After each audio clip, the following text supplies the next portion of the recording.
The prophet Jesus, peace be upon him, is a chosen servant charged by God with calling people to the true path, just like all the other prophets. The life of this blessed person is full of miracles acknowledged by God, from his birth to his ascension to the sight of God. The prophet Jesus cured the sick, raised the dead, and gave life to inanimate clay. There is one more miracle to come, one which believers in the two great revealed religions are impatiently waiting to come about, a day which they are busily preparing for. The prophet Jesus will return again to earth. He will unite all believers against unbelief. He will cause Islamic moral values to prevail all over the world, and he will bring peace and wealth to all mankind.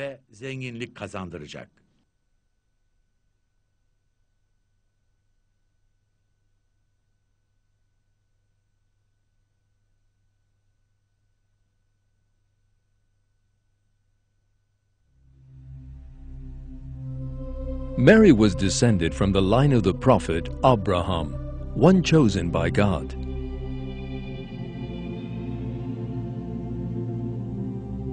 When the wife of Imran, a chosen servant from this family, learned that she was to have a child, she turned to God and prayed, and dedicated the child to be born to God. My Lord, I have pledged to you what is in my womb, devoting it to your service. Please accept my prayer. You are the all-hearing, the all-knowing.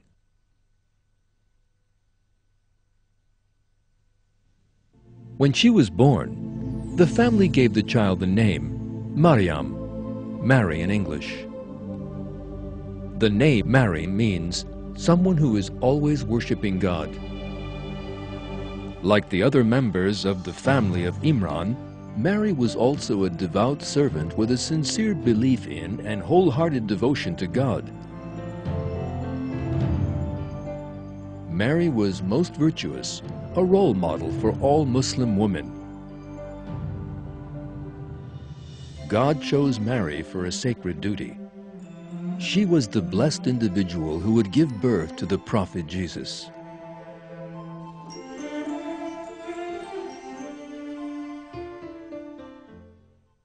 In the Quran, God has revealed that at a certain age, Mary departed from her family and withdrew to a deserted region towards the east. At that time, God sent the angel Gabriel to Mary, who imparted glad tidings to her. This is revealed thus in the Quran. I am only your Lord's messenger so that he can give you a pure boy. She said, how can I have a boy when no man has touched me, and I am not an unchaste woman? Gabriel replied that God has the power to do anything, and that he needs only to say, be, and it is.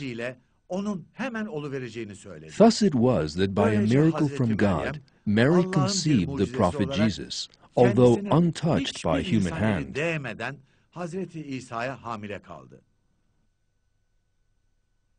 Your Lord says that it is easy for me.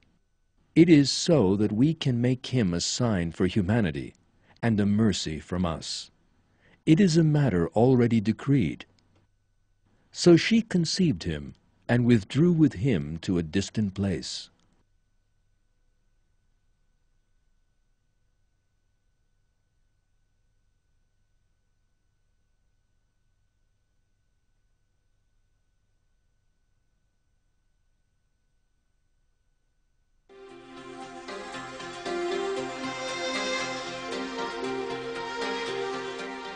According to historical sources, the prophet Jesus was born in the city of Bethlehem in Palestine in 7-6 BC. After his birth, Mary returned with the prophet Jesus from the deserted region she had gone to alone. In the face of this, certain hard-hearted Jews refused to believe her and uttered ugly slanders against her.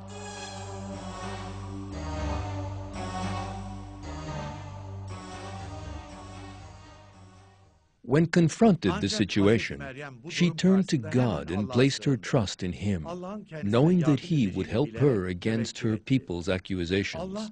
God supported Mary and the prophet Jesus with miracles. At the will of God, the prophet Jesus spoke to people while he was still in the cradle. This great miracle is revealed thus in the Quran.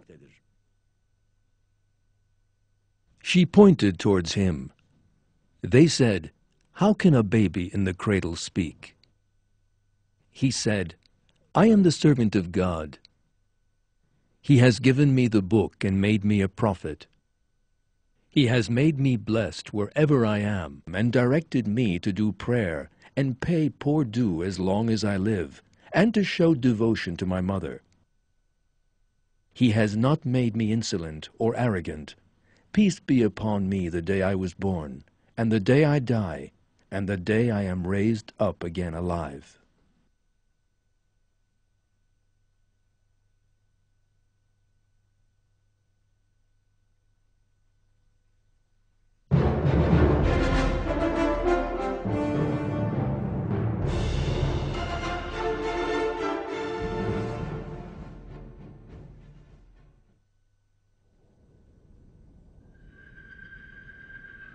At the time when the prophet Jesus came into the world, Palestine was under the oppressive rule of the Roman Empire. Various sects had appeared within Jewish society which interpreted their religion in different ways. The great majority of people had turned away from the true religion revealed by God to the prophet Moses, and superstitious traditions and distorted beliefs were widespread in society. Moreover, the pagan Hellenic culture had also begun to reveal its influence.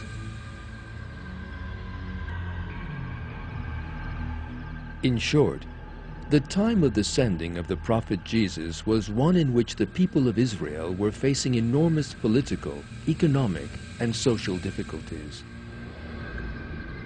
On the one hand was the problem of living under the Roman yoke, and on the other, the splits between the various sects and beliefs.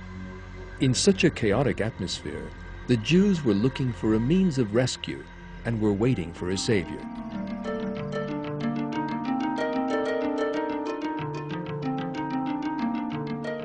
God revealed a new book to the prophet Jesus to lead people to the true path and give them advice. That holy book was the Gospel. The prophet Jesus called on his people to believe in God, to sincerely submit to and live for Him, and to avoid sin and evil.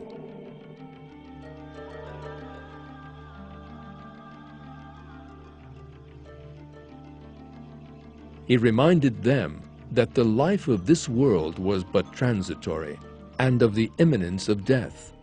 He revealed that in the hereafter, everyone would be called to account for everything they had done.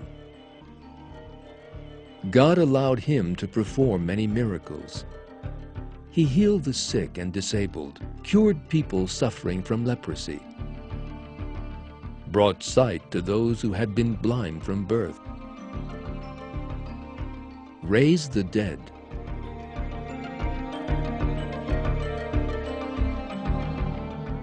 The marvels performed by the prophet Jesus as a blessing from God were a means by which many people came to believe. The prophet Jesus, a role model for all people with his superior faith and moral values, explained that he had performed these miracles by the leave of God. According to the Bible, he always told the people he healed, "Your faith has saved you."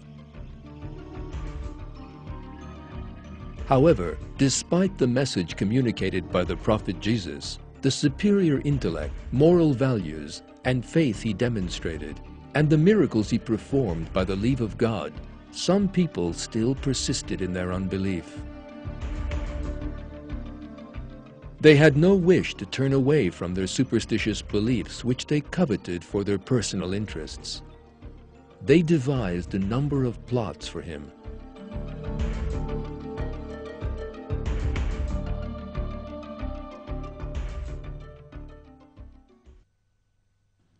And when Jesus, son of Mary, said, "Tribe of Israel, I am the messenger of God to you, confirming the Torah that came before me and giving you the good news of a messenger after me, whose name is Ahmad."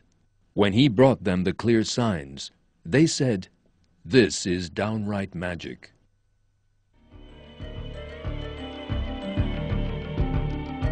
However, as revealed in the verse, God will not give the unbelievers any way against the believers.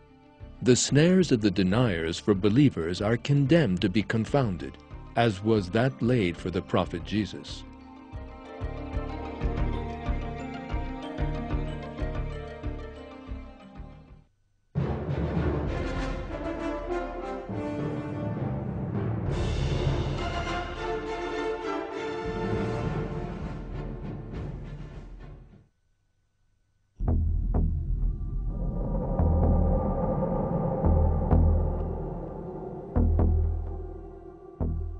Despite all the obstacles, oppression, and cruelty, the numbers of those believing in the prophet Jesus grew every day.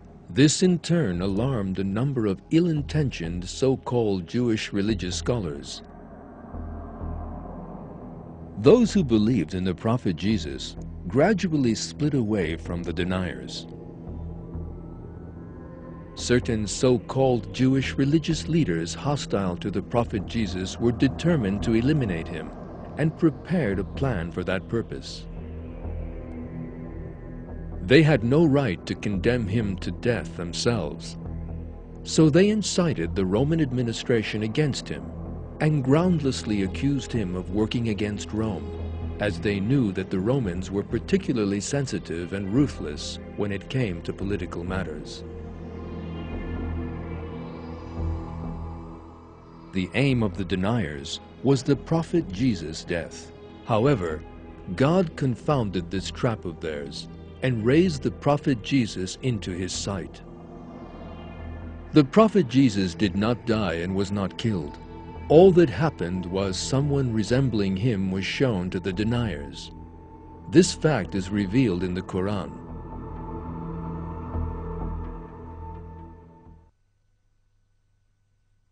And on account of their saying, "We kill the Messiah, Jesus, son of Mary, messenger of God," they did not kill him, and they did not crucify him, but it was made to seem so to them.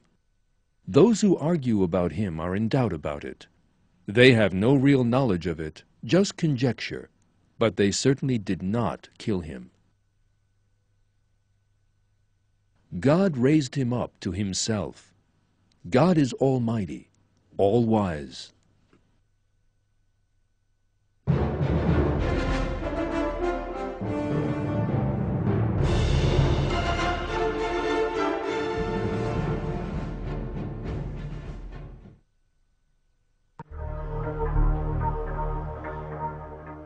Christians believe that the Romans and Jewish religious leaders who arrested the prophet Jesus crucified and killed him, but that he later came back to life and was raised to the heavens.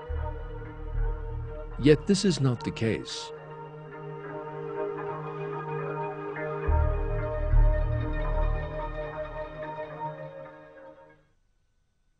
There is not a single word about the death of the prophet Jesus in the Quran, while terms such as Qataluhu and Mata are used in verses to refer to the normal deaths of other prophets. The verb tawafa, meaning to take the self back, is used in reference to the prophet Jesus.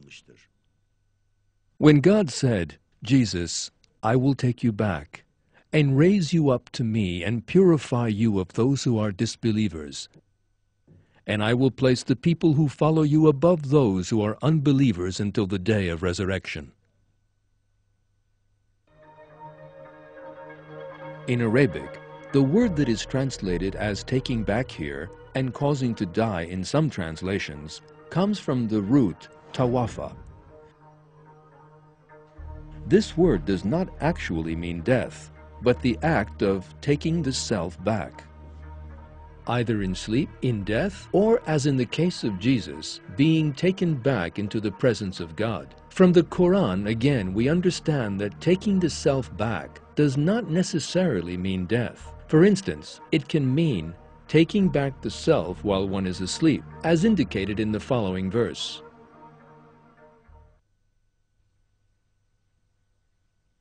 It is he who takes you back to himself at night, while knowing the things you perpetrate by day, and then wakes you up again, so that a specified term may be fulfilled.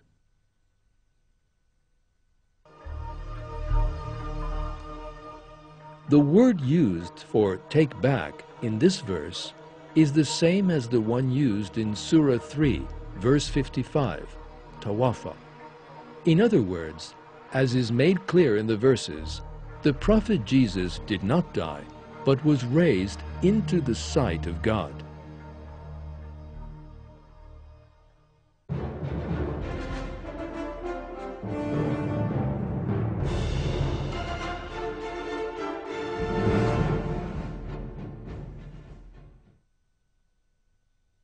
One of the most important facts imparted about the Prophet Jesus in the Quran and the Hadiths is that he did not die, but will return to earth before doomsday. There is a considerable body of evidence regarding this in the Quran. I will place the people who follow you above those who are unbelievers until the day of resurrection.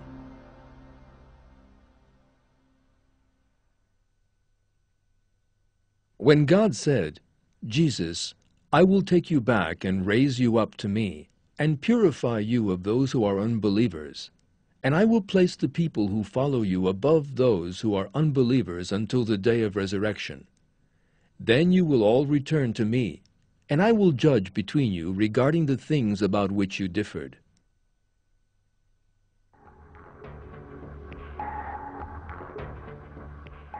God mentions that a group of Jesus' true followers will dominate the unbelievers until the day of resurrection.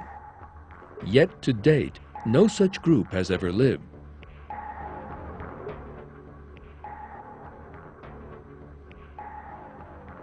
Jesus did not have many followers during his tenure on earth, and with his ascension, the religion that he had brought degenerated rapidly. At present, Christianity is so far removed from its original state that it no longer resembles the religion taught by Jesus. In our day, Christians have adopted the distorted belief that the Prophet Jesus is the Son of God and possess a superstitious belief in the Trinity, representing the Father, the Son, and the Holy Ghost. In this case, the verse, "And I will place the people who follow you above those who are unbelievers until the day of resurrection," carries a clear message. Those who genuinely follow the Prophet Jesus will appear when he returns to earth, and will be superior to the deniers until doomsday. God knows best.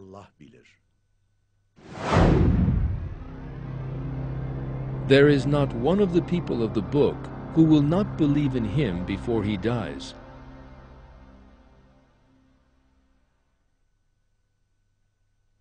There is not one of the people of the book who will not believe in him before he dies, and on the day of resurrection he will be a witness against them. The phrase, "There is not one of the people of the book who will not believe in him before he dies," should be noted. Islamic scholars are agreed that the word him refers to the Prophet Jesus, because it is used in the preceding verses in reference to him.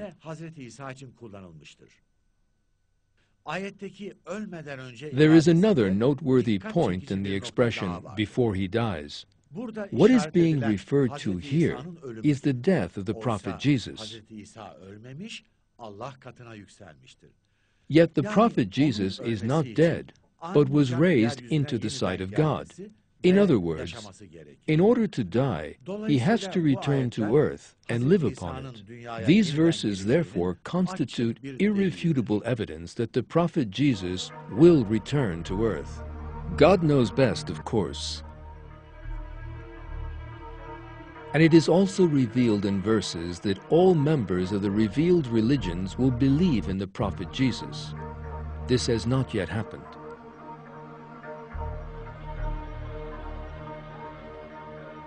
In the future, however, when the prophet Jesus descends again to earth, the people of the book will see and know him, will obey him as Muslims, and the prophet Jesus will bear witness for them in the hereafter. God knows best, of course.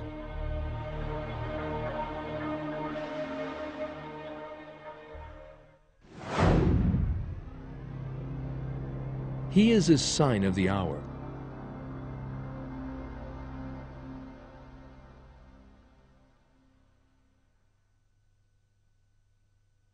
He is a sign of the hour, have no doubt about it.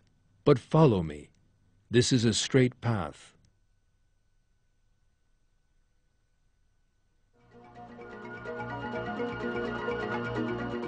It is clear that the word he in this verse refers to the prophet Jesus.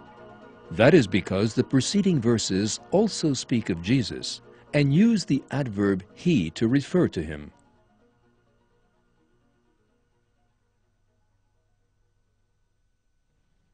He is only a servant on whom we bestowed our blessing and whom we made an example for the tribe of Israel. Indeed, almost all commentators on the Quran and great Islamic scholars agree that the he in these verses is the prophet Jesus.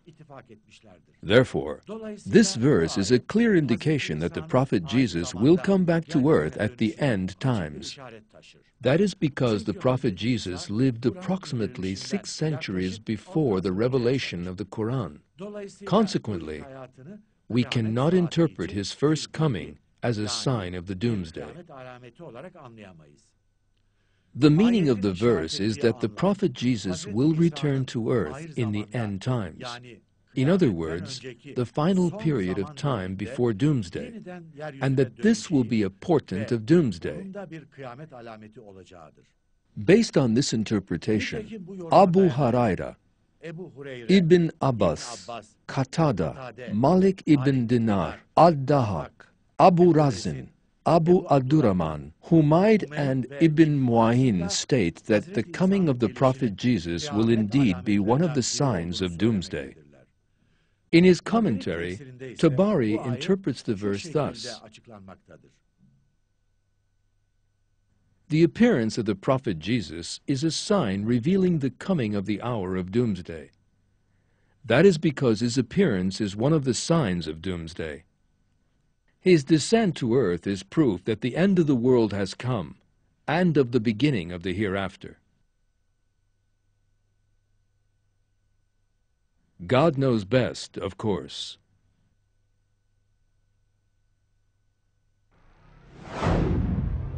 He will teach him the book and wisdom, and the Torah and the gospel.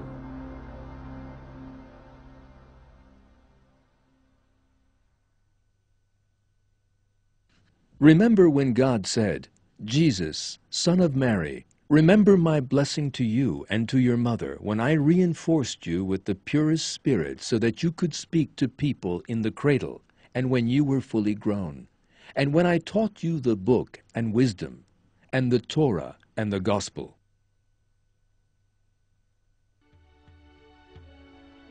The verse reveals that God will teach Jesus the book, the Torah and the gospel.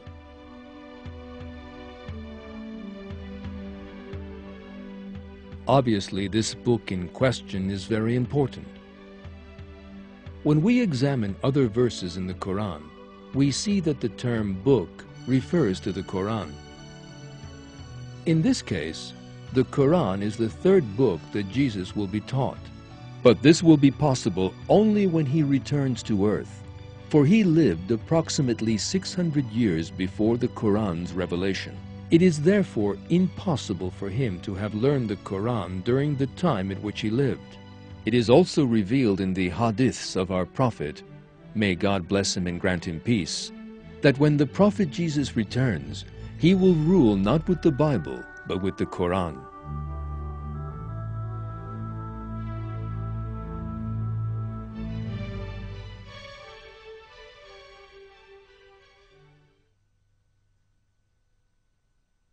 He will lead you according to the book of your Lord and the Sunnah of your Apostle.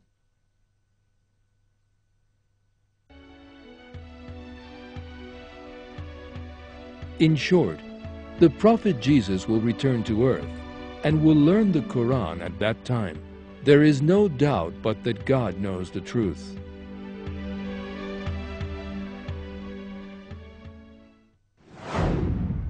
The likeness of Jesus in God's sight is the same as Adam.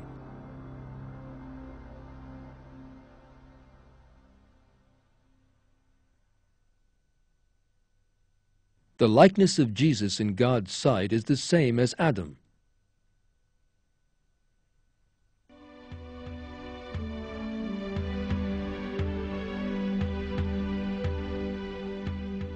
It is also possible that this verse too refers to the return of the Prophet Jesus. Muslim scholars who have written Quranic commentaries point out that this verse indicates the fact that both prophets did not have a father, for God created both of them with the command, "Be." However, the verse could also have another meaning.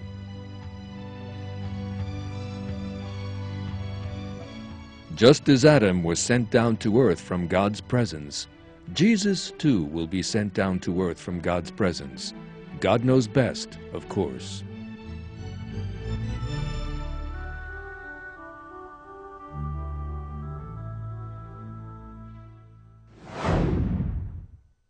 The day I was born, the day I die, and the day I am raised up again alive.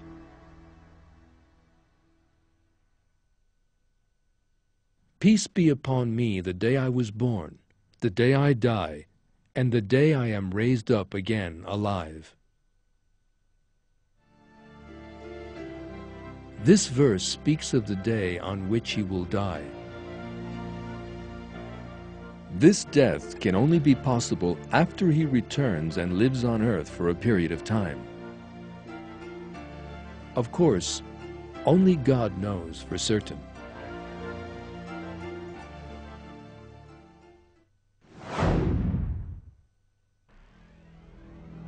You could speak to people in the cradle, and when you were fully grown.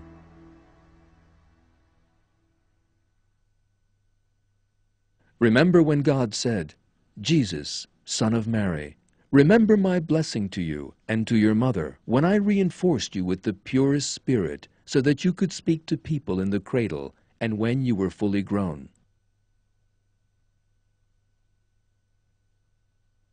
He will speak to people in the cradle and also when fully grown, and will be one of the righteous. Kalan, which is used only in these two verses, only in reference to Jesus, and to express Jesus' adulthood, means someone between the age of 30 and 50, someone who is no longer young, someone who has reached the perfect age. Islamic scholars agree that it denotes the age of 35 or above. Yet, based on hadiths, they state that Jesus was raised up to God's presence in his early 30s. Therefore, the Prophet Jesus did not reach the age of Kalan during his first life. This may also indicate that he will return again to earth and live a second life. In the commentary of At-Tabari, Imam At-Tabari gives the following explanation of these verses.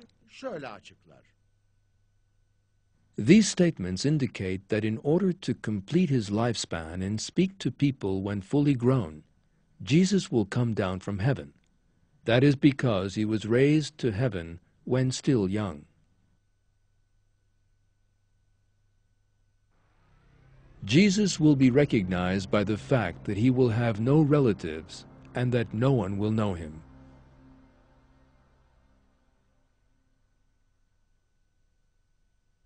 In Surah 3, verse 45, God informs us that the Prophet Jesus is of high esteem in the world and the hereafter, and one of those brought near. Thus, like all the prophets, Jesus will be known to those people surrounding him for the honor and excellence only seen in those chosen by God. Those who see him will recognize him at first sight, and there will be no doubt on this matter in their hearts. Apart from these, there will also be other factors disclosing his identity. No doubt, one of them will be the fact that he will have no relatives, family, or acquaintances on earth.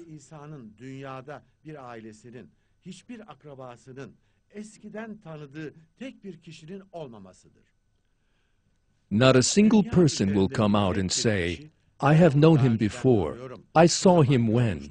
These people are his family and relatives, simply because the people who knew him lived and died about 2,000 years ago.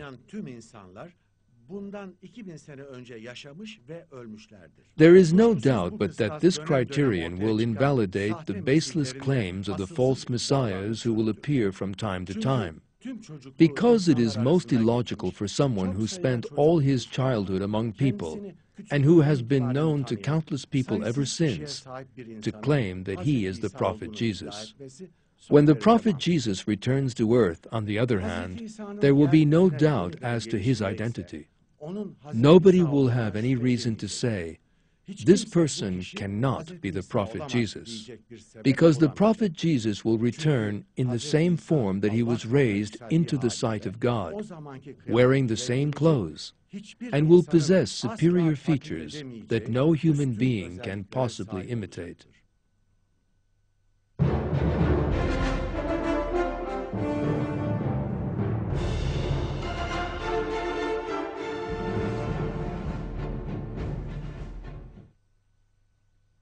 The proof so clearly revealed in the Quran and the developments being experienced on earth impart the most glad and holy tidings.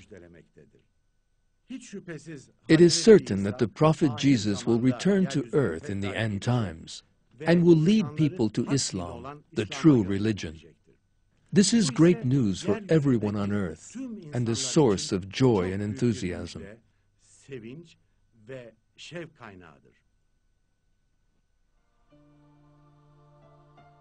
The coming of the prophet Jesus is a blessing from God for all mankind, because with that coming, all the chaos on earth will come to an end. The moral values of the Quran will prevail everywhere, and the most superior age in all regards will begin. What we must do is to prepare for that glorious day in the finest manner possible, and welcome this holy prophet in the best way on his return. Indeed, God commands us Muslims to be like the disciples who assisted the prophet Jesus.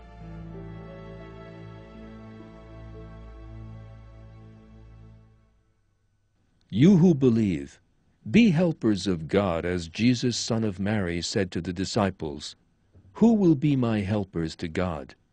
The disciples said, "We will be the helpers of God." One faction of the tribe of Israel believed and the other disbelieved.